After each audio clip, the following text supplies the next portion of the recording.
Think about the last time you went grocery shopping. You picked up a loaf of bread, a carton of eggs, a few vegetables, and a bottle of cooking oil. At the checkout, the total flashed on the screen. And for a moment, you probably thought, wasn't all of this much cheaper just a few years ago? It's a question millions of people ask every single day. Why does everything seem to cost more than it used to? The answer seems obvious. Inflation. But that only leads to more questions. Where did inflation come from? Who first noticed it? Who gave it its name? And how did a single economic concept become one of the most powerful forces shaping our everyday lives? To answer that, we need to travel back thousands of years, long before economists, central banks, or even paper money existed. For most of human history, people didn't use money. They traded. A farmer exchanged grain for livestock. A fisherman traded fish for pottery. This system worked until it didn't. Trade became more complex, and civilizations began using precious metals, such as gold and silver, as money. These metals were scarce, durable, and widely trusted. But rulers soon realized something important. If they controlled the money, they could control the economy. One of the earliest recorded examples came during the Roman Empire. As the empire expanded, wars became more expensive. Maintaining roads, armies, and public buildings required enormous sums of money. Rather than raising taxes alone, Roman emperors began reducing the amount of silver in their coins, while keeping the coin's face value the same. In other words, they created more coins using less precious metal. People didn't immediately understand what was happening. They simply noticed that prices kept rising. By the year AD 301, Emperor Diocletian believed prices had become so extreme that he issued the famous Edict on Maximum Prices, attempting to legally cap the price of hundreds of goods and services. It didn't work. Merchants stopped selling. Black markets appeared, and prices continued to rise. The Romans didn't call this inflation, but they were living through it. Surprisingly, the word inflation didn't originally mean rising prices. It comes from the Latin word inflare, meaning to blow into or to inflate. For centuries, the word described things that literally expanded. It wasn't until the 19th century that economists and politicians began using the word to describe an expansion of the money supply. During and after the American Civil War in the 1860s, governments printed large amounts of paper money to finance military spending. Many critics argued that the currency had been inflated. Notice what that meant. They weren't talking about prices. They were talking about the amount of money itself. Over time, the meaning changed. Instead of describing the expansion of money, inflation came to describe its most visible consequence: rising prices. Today, that's how almost everyone uses the word. As trade expanded across Europe, scholars began asking an important question. Why do prices rise? In 1526, the Polish scholar Nicolaus Copernicus observed that when governments debased their coins, prices increased. His work laid some of the earliest foundations for monetary theory. A few decades later, the English financier Thomas Gresham explained why people spend lower quality money while saving higher quality money. Today, we know this as Gresham's law. Bad money drives out good. Then came the Scottish philosopher, David Hume.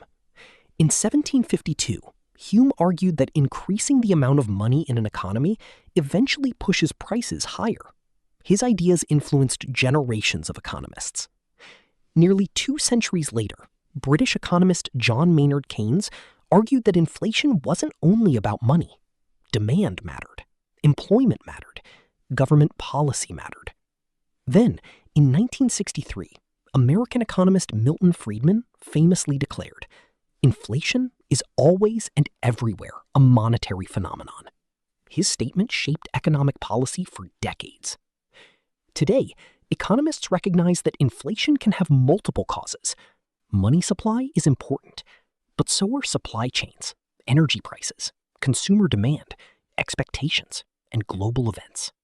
History gives us some remarkable examples. In the 1500s, Spain imported enormous quantities of silver from the Americas. Europe suddenly had far more money in circulation. Prices rose across much of the continent in what historians call the price revolution. Centuries later, Germany experienced one of history's worst episodes of hyperinflation. By 1923, prices were doubling so quickly that workers were paid multiple times a day. People rushed to spend their wages before they lost value. Money became less valuable almost by the hour. Then came the oil crisis of 1973. Oil-producing nations sharply reduced exports. Fuel prices surged. Because nearly every industry depended on energy, prices rose throughout the global economy. Inflation became a household word. More recently, the COVID-19 pandemic disrupted factories, shipping routes, and supply chains around the world. Demand recovered faster than production. At the same time, governments and central banks introduced extraordinary economic support. The result was the highest inflation many countries had experienced in decades. Suddenly, groceries, fuel, housing, and everyday necessities all became noticeably more expensive. So why does everything feel more expensive now? Because inflation is rarely caused by just one thing. Sometimes demand grows faster than supply. Sometimes energy becomes more expensive. Sometimes wars interrupt trade. Sometimes natural disasters reduce production. Sometimes governments increase spending during crises. Sometimes central banks keep interest rates low to stimulate the economy. And sometimes several of these forces happen at the same time. Every price tag reflects countless decisions made by businesses, consumers, governments, and financial institutions around the world. That's why inflation affects almost every part of daily life. The groceries you buy, the rent you pay, the salary you earn, the savings you keep. Even if the number in your bank account never changes, what that money can buy almost certainly will. Inflation isn't just an economic statistic. It's a story. A story that stretches from ancient Rome to modern supermarkets, from silver coins to digital banking, from emperors and kings to central banks and economists. Every generation has experienced its own version of inflation. The names change, the technologies evolve, but the fundamental question remains the same. How do we preserve the value of money in a world that's constantly changing? And perhaps that's the biggest lesson of all. Inflation doesn't simply explain why things cost more.